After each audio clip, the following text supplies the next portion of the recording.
ನಮಸ್ಕಾರ ಸ್ನೇಹಿತರೆ, ಸಂಚತಾಸ್ ರೆಸಿಪಿಯಲ್ಲಿ ನಿಮಗೆಲ್ಲರಿಗೂ ಸ್ವಾಗತ ಸುಸ್ವಾಗತಗಳು. ಮೆಂತ್ಯ ಸೊಪ್ಪಿನ ಪರಾಟ ಹೇಗೆ ಮಾಡೋದು ಅಂತ ನಾವು ಇಂದಿನ ಈ ವಿಡಿಯೋಲ್ಲಿ ನೋಡ್ತಾ ಇದ್ದೇವೆ. ವಿಡಿಯೋನ ಪೂರ್ತಿಯಾಗಿ ನೋಡಿ.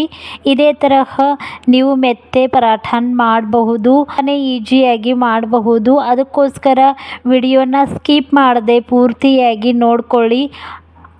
ಎಲ್ಲ ಮಾಹಿತಿ ಸರಿಯಾಗಿ ಕೊಟ್ಟಿದ್ದಿದೆ.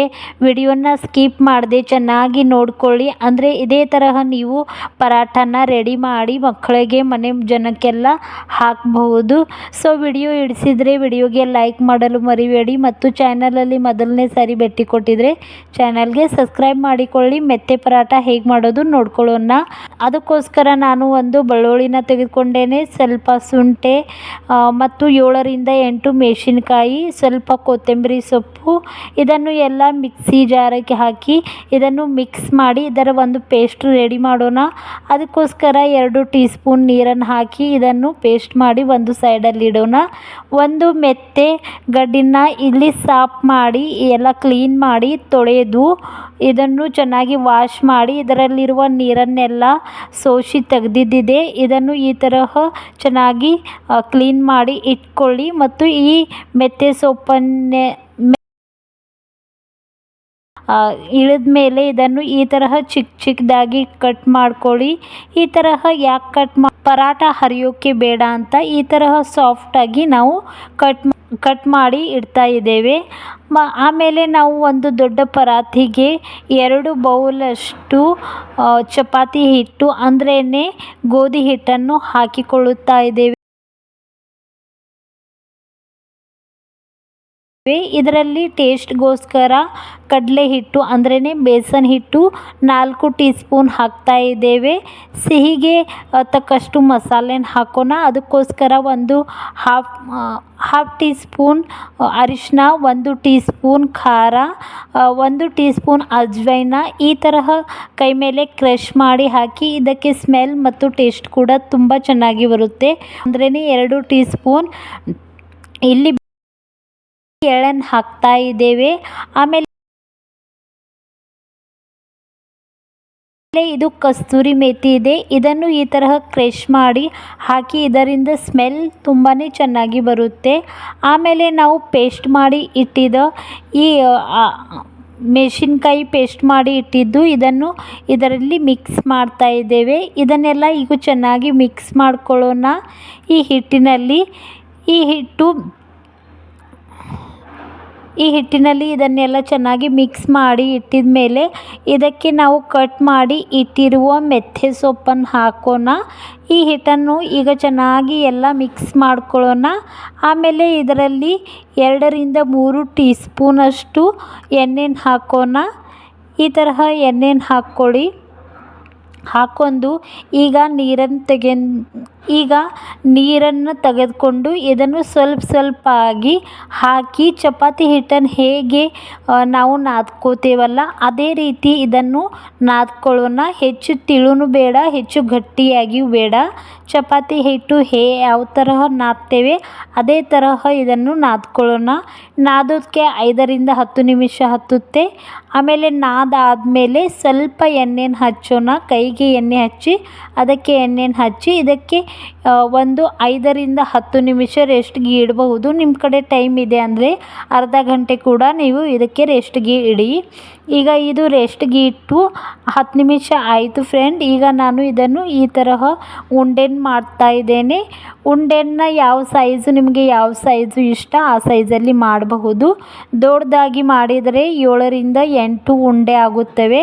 ಅಂದರೆ ಇಷ್ಟು 2 ಬೌಲ್ ಹಿಟ್ಟು ಮತ್ತು 1 ಗಡ್ಡೆ ಮೆಂತ್ಯ ಸೊಪ್ಪಿಂದು ತೆಗೆದುಕೊಂಡ್ರೆ 7 ರಿಂದ 8 ಪರಾಠೆನ ಮಾಡಬಹುದು. ಅಂದರೆ 4 ರಿಂದ 5 ಜನ ಆರಾಮಾಗಿ ಸ್ನ್ಯಾಕ್ಸ್ ಕಿಂವಾ ಬ್ರೇಕ್ಫಾಸ್ಟ್ ಮಾಡಬಹುದು. ಚಿಕ್ಕದಾಗಿ ಮಾಡಿದರೆ 8 ರಿಂದ 10 ಪರಾಠನ ನೀವು ಮಾಡಬಹುದು. ಸೊ ಈ ತರಹ ರೆಡಿಯಾಗಿವೆ ಉಂಡೆ. ಈಗ ನಾವು ಪರಾಠೆನ ಲಟ್ಸೋದಕ್ಕಾಗಿ ಗೋಧಿ ಹಿಟ್ಟನ್ನು ಒಂದು ಬೌಲಲ್ಲಿ ತೆಗೆದುಕೊಳ್ಳಿ. ಇದರಲ್ಲಿ ಈ ತರಹ ಇದನ್ನು ಉಂಡೆನ ಹಾಕಿ ಮತ್ತು ಚಪಾತಿ ಯಾವ ಥರ ಲಟ್ಟಿಸ್ತೀರ ಸೇಮ್ ಅದೇ ತರಹ ಇದನ್ನು ಲಟ್ಸ್ತಾ ಹೋಗೋಣ. ಲಟ್ಸೋಲ್ಲಿ ಕಾಳಜಿ ತಗೋರಿ, ಏನಂದರೆ ಸೈಡ್ನಿಂದ ಲಟ್ಟಿಸಿ ನಡುವೆನೇ ಲಟ್ಟಿಸ್ತಾ ಹೋಗಬೇಡಿ. ಸೈಡಲ್ಲಿರುವ ಚಪಾತಿ ಯಾವ ತರಹ ಸೈಡ್ನಿಂದ ಲಟ್ಟಿಸ್ತೀರ ಅದೇ ತರಹ ಲಟ್ಟಿಸ್ತಾ ಹೋಗಿ. ಅಂಟ್ತಾ ಇರುವಾಗ ಸ್ವಲ್ಪ ಹಿಟ್ಟನ್ನು ಹಾಕಿ, ಈ ತರಹ ಹಿಟ್ಟನ್ನು ಹಾಕಿ ಮೇಲೆ ಸ್ವಲ್ಪ ಹಿಟ್ಟನ್ನು ಹಚ್ಚಿ ಮತ್ತು ನಿಧಾನವಾಗಿ ಲಟ್ಟಿಸಿ. ಇದಕ್ಕೆ ಗಡ್ಬಡ್ ಮಾಡಬೇಡಿ, ನಿಧಾನವಾಗಿ ಲಟ್ಟಿಸ್ತಾ ಹೋಗಿ. ಒಂದೆರಡು ಆದಮೇಲೆ ನೀವು ಇಮಿಡಿಯೇಟಾಗಿ ಆರಾಮಾಗಿ ಲಟ್ಟಿಸ್ತಾ ಹೋಗ್ತೀರಿ. ಒಂದೆರಡು ಲಟ್ಟಿಸುವಾಗ ಸ್ವಲ್ಪ ನಿಧಾನವಾಗಿ ಲಟ್ಟಿಸಿ. ಆಮೇಲೆ ಒಂದು ತವೆಯನ್ನು ಬಿಸಿ ಮಾಡೋದಕ್ಕೆ ಇಡಿ ಸೈಡಲ್ಲಿ. ಈ ತರಹ ಯಾವ ಸೈಜಲ್ಲಿ ಬೇಕು, ದಪ್ಪ ಬೇಕಂದರೆ ಸ್ವಲ್ಪ ದಪ್ಪನೂ ಲಟ್ಟಿಸ್ಬಹುದು. ತೆಳುವಾಗಿ ಚಪಾತಿ ಯಾವ ಥರ ಲಟ್ಟಿಸ್ತೀರ ಅದೇ ತರಹ ಕೂಡ ಇದರಲ್ಲಿ ನೀವು ಈ ಪರಾಠೆನ ಲಟ್ಟಿಸಬಹುದು. ಬಿಸಿ ಬಿಸಿಯಾಗಿ ತಿಂದರೆ ತುಂಬಾ ಟೇಸ್ಟಿಯಾಗಿ ಬರುತ್ತೆ. ಇದಕ್ಕೆ ನೀವು ಯಾವುದೇ ಚಟ್ನಿ ಪಲ್ಯ ಯಾವ ತರಹ ಮನೆಯಲ್ಲಿ ಏನಿದೆ ಆ ತರಹ ನೀವು ಇದನ್ನು ತಿನ್ನಬಹುದು. ತವೆಯನ್ನು ಚೆನ್ನಾಗಿ ಬಿಸಿ ಮಾಡಿಕೊಳ್ಳಿ. ಅದ್ರ ಮೇಲೆ ಇದನ್ನು ಚಪಾತಿ ಯಾವ ತರಹ ಬೇಯಿಸ್ಕೊತೀರ ಅದೇ ತರಹ ಬೇಯಿಸಿ. ಲಾಸ್ಟಲ್ಲಿ ತುಪ್ಪ ಎಣ್ಣೆ ಏನು ಹಚ್ಚಬೇಕಂತೀರ ಅದನ್ನು ಹಚ್ಚಿ ಮತ್ತು ಈ ತರಹ ಎರಡು ಕಡೆಯಿಂದ ಚೆನ್ನಾಗಿ ಕ್ರಿಸ್ಪಿ ಆಗಬೇಕು ಆ ತರಹ ಇದನ್ನು ಬೇಯಿಸ್ಕೊಳ್ಳಿ. ಫ್ರೆಂಡ್ಸ್, ಇಂದಿನ ಒಂದು ಮಹತ್ವದ ಟಿಪ್ಸ್ ಅಂದರೆ ನೀವು ಮಾಡಿದ ಅಡುಗೆನ ದೇವರಿಗೆ ನೈವೇದ್ಯ ಅಂತ ಇಡಬೇಕು. ಯಾವ ತರಹ ನೈವೇದ್ಯ ಇಡಬೇಕು, ದೇವರ ಮುಂದೆ ನೀವು ಏನು ಅಡುಗೆ ಮಾಡ್ತೀರಾ ಅದನ್ನೆಲ್ಲ ಸ್ವಲ್ಪ ಆಗಿ ಒಂದು ಪ್ಲೇಟಲ್ಲಿ ಹಾಕ್ಕೊಳ್ಳಿ. ದೇವರ ಮುಂದೆ ಆ ನೈವೇದ್ಯವನ್ನಿಡಿ ಮತ್ತು 2 ನಿಮಿಷ ಕಣ್ಮುಚ್ಚಿ ಪ್ರಾರ್ಥನೆ ಮಾಡಿ, ದೇವರೇ ಈ ನೈವೇದ್ಯವನ್ನು ನೀನು ಸ್ವೀಕರಿಸಪ್ಪ, ನೀನು ಸ್ವೀಕರಿಸಿದ ನೈವೇದ್ಯ ನಮಗೆ ಪ್ರಸಾದ ಅಂತ ಕೊಡು ಅಂತ ದೇವರಲ್ಲಿ ನೀವು ಕಣ್ಮುಚ್ಚಿ ಪ್ರಾರ್ಥನೆ ಮಾಡ್ಕೊಳ್ಳಿ.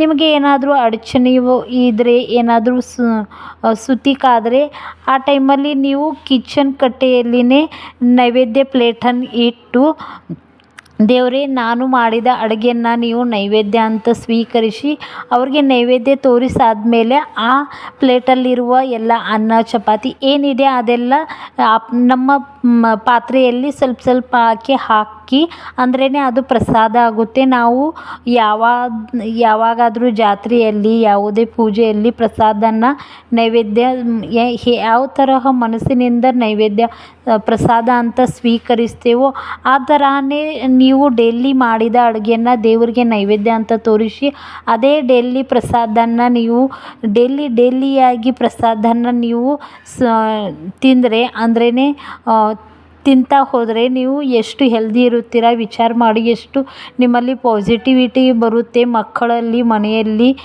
ಯಾವ ತರಹ ಪಾಸಿಟಿವಿಟಿ ಬರುತ್ತೆ ನೀವು ನೋಡ್ತಾನೇ ಇರಿ. ಇದು ನಿಧಾನವಾಗಿ ನಿಮ್ಮಲ್ಲಿ ಚೇಂಜಸ್ ಆಗ್ತಾ ಹೋಗುತ್ತೆ, ಎಲ್ಲರಲ್ಲಿ ಚೇಂಜಸ್ ಆಗ್ತಾ ಹೋಗುತ್ತೆ.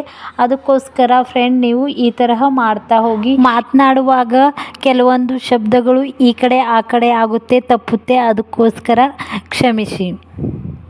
ಸೊ ನೀವೆಲ್ಲ ಸಂಚತಾಜ್ ರೆಸಿಪಿಯಲ್ಲಿ ಮೊದಲನೇ ಸಾರಿ ಬಂದರೆ ನಮ್ಮ ಚಾನಲ್ಗೆ ಸಬ್ಸ್ಕ್ರೈಬ್ ಮಾಡಿ ಮತ್ತು ಇಂದಿನ ವಿಡಿಯೋ ನಿಮಗೆ ಹೇಗೆ ಅನ್ನಿಸ್ತು ಕಮೆಂಟ್ನಲ್ಲಿ ನೀವು ಟೈಪ್ ಮಾಡಿ ಹೇಳಿ. ಮತ್ತು ವಿಡಿಯೋ ಹಿಡಿಸಿದರೆ ಜರೂರಲ್ಲಿ ಲೈಕ್ ಅನ್ನೋ ಬಟನ್ ಇದೆ, ಅಲ್ಲಿ ಲೈಕ್ ಮಾಡಿ.